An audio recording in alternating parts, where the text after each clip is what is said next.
lagi na lang sa sponsor galing. Hindi yun eh.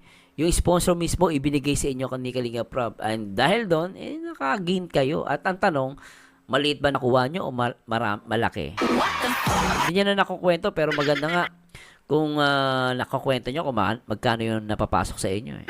Pero syempre medyo private na rin yun. No? Pero anyway, tuloy natin to. Wala lahat yun. Na-discredit lahat yun. Tama naman. Diba?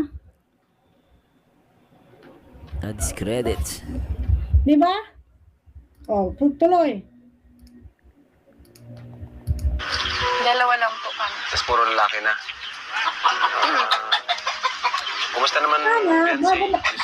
Bago magreklamo yung nanay niya, bago niya erase yung sinabi niya, ano ang kala niyo sa anak ko laruan? Na kung ano-ano na lang ang pinapagawa niyo, kaya namin ginagawa yun dahil lang sa utang na loob. Akala mo, hirap na hirap eh, no?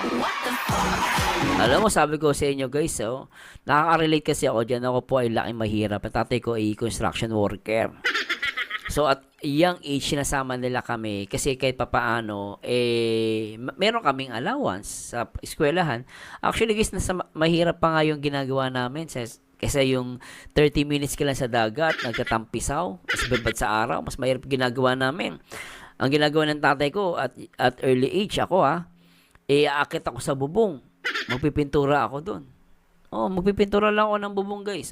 Binabayaran ako. Bayaran ako tatay ko 200, 300. Malaki na sa akin yun, 100. Kasi nag-helper ako. Di ba gano'n? Siya, grabe. Sa dagat naman siya. Kasi sabi nga ng attorney, siya na lang daw gawing magtampisaw sa dagat eh. Gawing content ni Kuya Bal eh. Diba? Parang insulto nga sa kanila yun kasi unang-una, ako, opinion ko lang parang tinatawanan kayo ng abogado. Ako na lang. Yung pa yung pamabalaro, hindi pamabalahura, totoo naman yun. Biro may abogado, yung abogado gusto i-content siya ni Kuya Bal. Ha?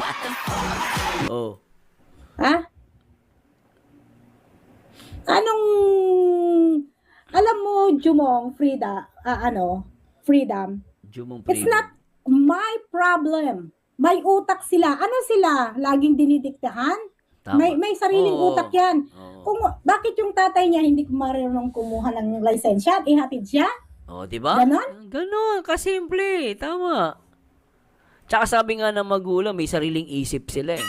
Kaya nga sabi ko sa inyo, nagkaroon ng part 1 to part 99.